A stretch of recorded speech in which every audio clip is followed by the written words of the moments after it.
Everyone, welcome back to my channel PK Kala. Friends, आज की video में हम करने वाले हैं र के रूप जो होते हैं उसके बारे में हम बात करेंगे। तो र का जो रूप होता है रेफ, उसके बारे में हम आज बताएंगे वीडियो में कि रेफ की मात्रा क्या होती है, उसका उच्चारण हम बच्चों को कैसे सिखाएंगे और हम बच्चों को शब्द बनाना भी इस वीडियो में सिखाने वाले हैं। तो वीडियो को आप एंड तक ज़रूर देखें। बहुत सारी कन्फ्यूजन बच्चों को रहती हैं र के रूप के बारे में, तो आज उन सारी कन्फ्यूजन को मैं दूर करने वाली हूँ। तो प्लीज़ वीडियो को एंड तक आपने ज़रूर देखना है। फ्रेंड्स, वीडियो आपको हेल्पफुल लगेगा, अच्छा लगेगा, पसंद आएगा तो प्लीज़ वीडियो को आपने लाइक, शेयर और चैनल को सब्सक्राइब भी ज़रूर करके जाना है। तो सबसे पहले हम जान लेते हैं र का रूप जो रेफ होता है, रेफ की मात्रा वो क्या होती है।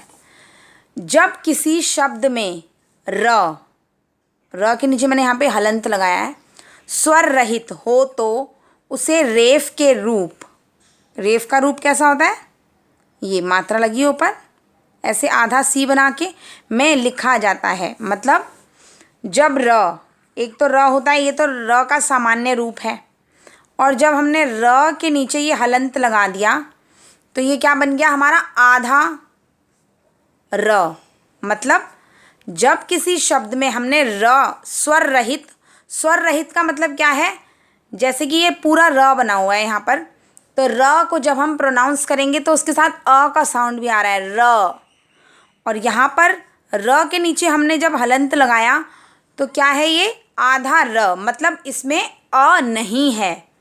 पर जब हम इसमें अ जोड़ देंगे, इसके अंदर आधा र में अ जोड़ देंगे तो ये क्या बन जाएगा, पूरा र। ठीक, तो जो आधा र होता है उसमें हम रेफ की मात्रा लगाते हैं। वो कैसे लगाते हैं, इस तरह से।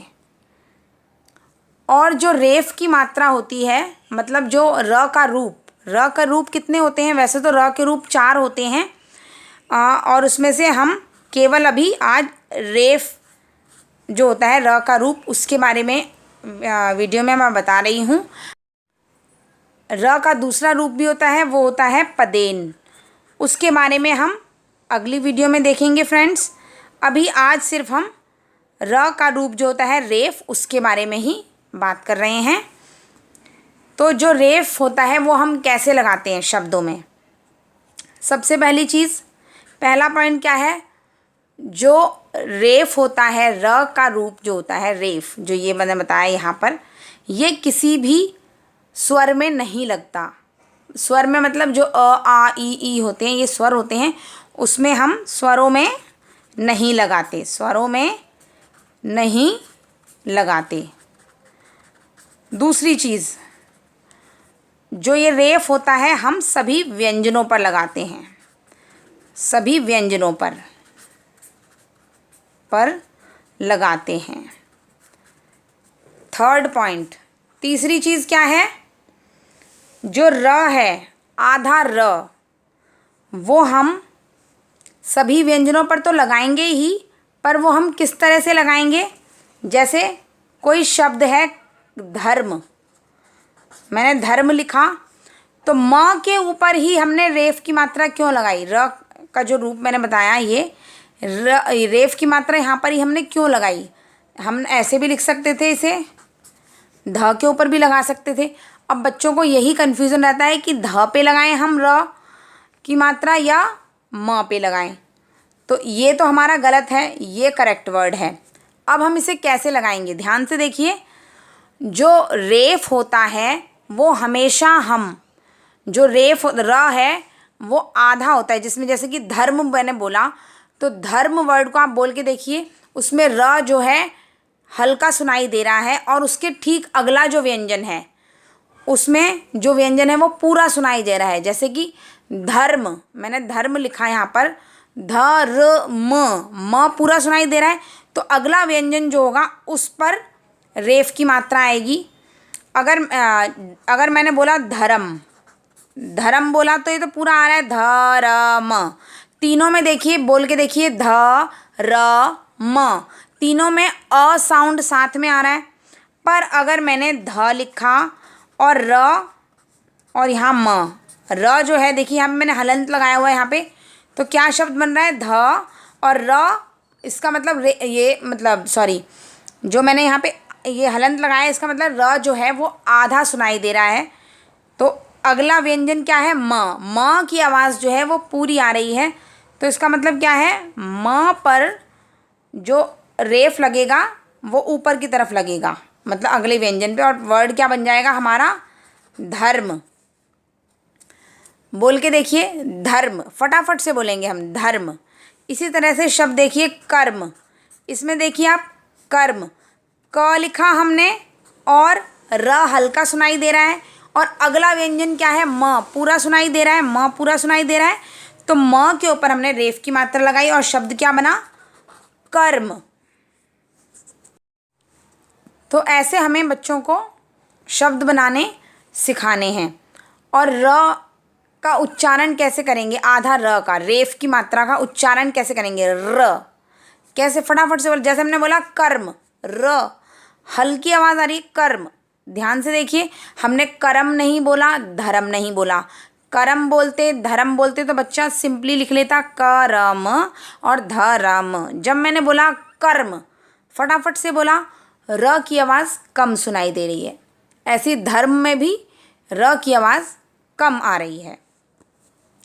एक चीज़ और, अगर शब्द, कोई शब्द, जैसे मैंने बताया जो रेफ है, जो र का रूप है, रेफ की मात्रा जो है वो आधा र जो सुनाई देगा वो अगले व्यंजन, जो अगला व्यंजन जो हमें पूरा सुनाई दे रहा है उसमें ऊपर की तरफ लगाएंगे हम। अगर कोई शब्द 3 अक्षर का होता है, सपोज जैसे कोई शब्द है अर्ध्य, अर्ध्य है ना, तो अर्ध्य क्या शब्द है, जैसे पूरा शब्द है, सॉरी पूरा स्वर लिखा है यहाँ पे, ध जो है आधा है। तो इसमें बच्चे को कन्फ्यूज़न रहेगा कि जो रेफ की मात्रा है वो कहाँ लगेगी। तो देखिए, जो व्यंजन अपने आप में आधा होगा, जैसे अर्धे वर्ड है तो इसमें ध जो है हमने आधा लगाया है, तो इस पर रेफ की मात्रा नहीं आएगी। उसके अगले व्यंजन पे जो पूरा हमें सुनाई दे रहा है, अर्ध्य, य जो है वो पूरा सुनाई दे रहा है, तो य के ऊपर आएगी रेफ की मात्रा, अर्ध्य। 5th पॉइंट, अगर कोई शब्द, जैसे कि स्टार्टिंग में कोई शब्द सपोज लिखा है सर्दी, तो सर्दी स पूरा वर्ड सुनाई दे रहा है हमें, स व्यंजन जो है हमें पूरा सुनाई दे रहा है। सर्दी, र जो है सरदी, सरदी ऐसे तो नहीं हम बोल रहे, सर्दी फटाफट से बोल रहे हैं, और र जो है उसमें हल्का सुनाई दे रहा है, आधा सुनाई दे रहा है।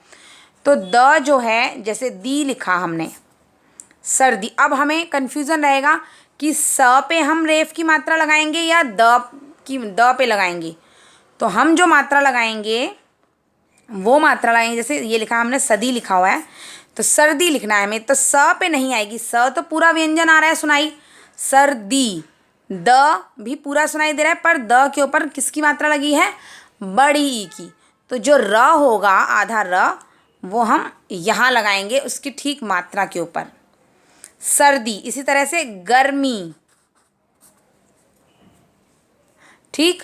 व्यंजन से अगला वाला शब्द जो होगा जिस पे मात्रा लगी होगी, कोई भी मात्रा लगी हो, और र की आवाज़ हल्की सुनाई दे रही हो, मतलब आधी सुनाई दे रही हो, तो जिस व्यंजन पे मात्रा लगी होगी उसके ऊपर हम रेफ की मात्रा लगाएंगे।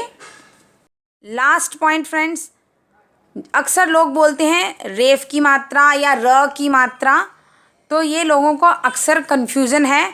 ये र की मात्रा नहीं है, ना ही रेफ की मात्रा है। जो ये मैंने अभी आज बताया, ये र का स्वर, र का रूप है, ये मात्रा नहीं है, र का रूप है।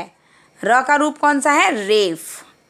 ये जो मैंने यहाँ पे मार्क बनाया, ये यहाँ पर ये र का रूप है, इसे हम रेफ कहते हैं।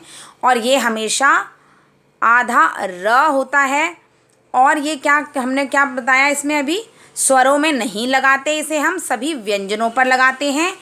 और जब हम शब्द बनाएंगे, कोई भी धर्म लिखा या कर्म लिखा या सर्प लिखा, चलिए अब हम इनको शब्दों को भी देख लेते हैं एक बार।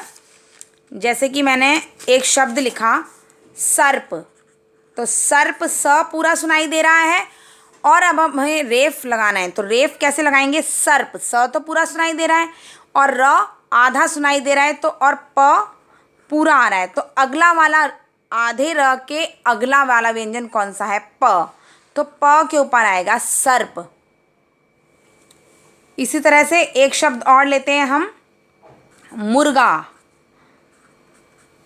ये लिखा मैंने मुर्गा, मुंह पूरा आ गया, ग लगाया, ग पे आ की मात्रा है, तो मुंह तो पूरा आ गया, गा। अब ग पे कहाँ मात्रा आएगी? यहाँ मात्रा मैंने बताया ना, जैसे गर्मी वर्ड मैंने जैसे लिखा था, यहाँ पर गर्मी वर्ड लिखा था, तो मी पे आई थी, हमने र की मात्रा लगाई थी, रेफ, जिसे आप मात्रा कहते हैं, र का रूप जो रेफ होता है, यहाँ लगाया। ऐसे ही मुर्गा, ग पूरा सुनाई दिया, आ की मात्रा आई, तो आ की मात्रा के ऊपर रेफ लगा दिया हमने, र लगाया, र का रूप लगाया। तो इस तरह से फ्रेंड्स आपने बच्चों को कन्फ्यूज़न दूर करनी है। और भी बहुत सारे शब्द हैं, वैसे तो आप सूर्य लिख सकते हैं, जैसे सूर्य लिखा मैंने, सूर्य, तो सूर्य, राइट। सर्प, कर्म, धर्म, मुर्गा। और क्या लिख सकते हैं हम? और लिख सकते हैं मर्जी, मर्जी लिखा है ना, जी के ऊपर आ गई र की मात्रा, मर्जी। मर्द, द आया, द के ऊपर रेफ लगा दिया, मर्द। या नर्म, नर्म, ऐसे भी लिख सकते हैं। तो इस तरह से फ्रेंड्स आप जो र का रूप है रेफ, वो बच्चों को ऐसे कन्फ्यूज़न दूर कर सकते हैं। अगर आपको फ्रेंड्स ये वीडियो मेरा हेल्पफुल लगा हो, बच्चों के लिए आपका कन्फ्यूज़न थोड़ा क्लियर हुआ हो, तो प्लीज़ वीडियो को लाइक ज़रूर करके जाना, शेयर ज़रूर करना, और नए लोगों से मेरा रिक्वेस्ट है कि प्लीज़ चैनल को सब्सक्राइब ज़रूर करना। और मिलते हैं हम और अच्छी इंटरेस्टिंग वीडियोज़ में friends. Till then bye bye and take care.